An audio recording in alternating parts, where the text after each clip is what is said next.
ہر قسم کے روحانی جسمانی مسائل اور وظائف کے لیے پیر اقبال قریشی چینل کو سبسکرائب کریں۔ پیر اقبال قریشی۔ بسم اللہ الرحمن الرحیم۔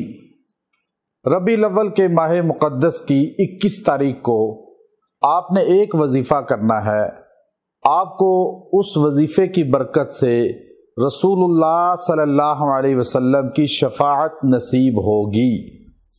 چونکہ ذکر رسول عبادت ہے، ذکر الانبیاء عبادت، ذکر انبیاء عبادت ہے، تو دو جہاں کے سردار نبی الانبیاء حضرت محمد مصطفیٰ صلی اللہ علیہ وسلم جو امام الانبیاء ہیں، ان کا ذکر تو سب سے بڑی عبادت ہے۔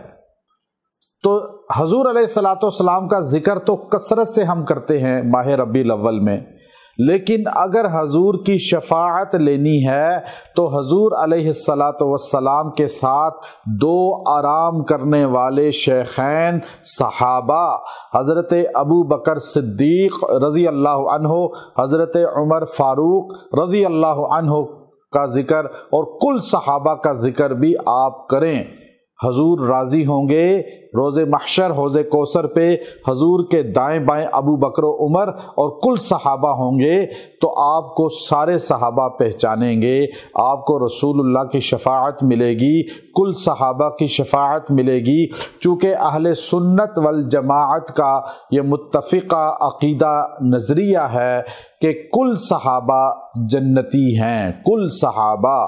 کیوں کہ قرآن نے کل کہا، اور وہی وظیفہ کل والا میں آپ کو آج دے رہا ہوں کہ آپ نے 21ویں شب کو آپ نے رات عشاء کے بعد وطروں کے بعد بیٹھ کر قرآن حکیم کی آیت کا یہ حصہ پڑھنا ہے جس میں اللہ تبارک و تعالی کل کا ذکر کر رہے ہیں۔ سورہ حدید، اور سورہ حدید کے اندر اللہ تبارک و تعالی یوں فرماتے ہیں، کُلًّا وعد اللہ الحسنى، کُلًّا وعد اللہ الحسنى، اللہ نے کل صحابہ کے لیے وعدہ کیا ہے جنت کا۔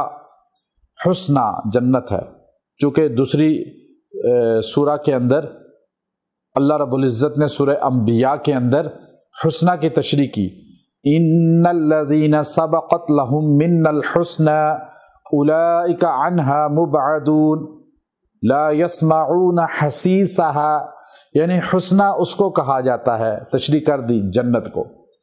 کُلًّا وعد اللہ الحسنى، کُلًّا وعد اللہ الحسنى 70 بار پڑھیں، 70 بار، اور تصور کریں اللہ نے میرے نبی کے سارے صحابہ کو جنت کا وعدہ کیا ہے۔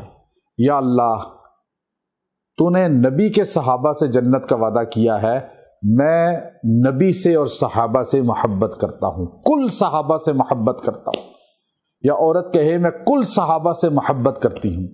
اور یہ حضور کا فرمان ابو داود شریف کے اندر ہے، جب ایک صحابی نے کہا یا رسول اللہ، آپ تو جنت کے اعلیٰ درجے پہ چلے جائیں گے اور ہم نیچے ہوں گے دور آپ سے، یہاں دنیا میں آپ سے دوری ہمیں برداشت نہیں، جنت میں آپ سے دوری کیسے ہم برداشت کریں گے؟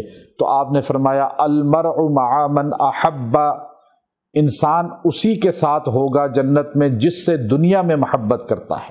تو آپ جب کہیں گے کُلًّا وعد اللہ الحسنى 70 بار ایک رات پڑھیں گے، تو آپ قیامت میں ان کے ساتھ ہوں گے جن سے آج محبت کر کے قرآن پڑھ کے دعا کر رہے ہیں۔ اللہ ہمیں صحابہ سب سے محبت ہے، آپ ہمیں ان کے ساتھ جوڑ دیں، جنت میں ان کے ساتھ ہوں گے۔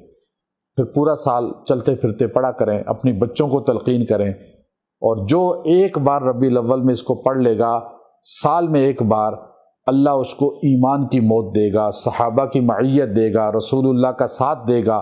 وآخر دعوانا ان الحمد للہ رب العالمین۔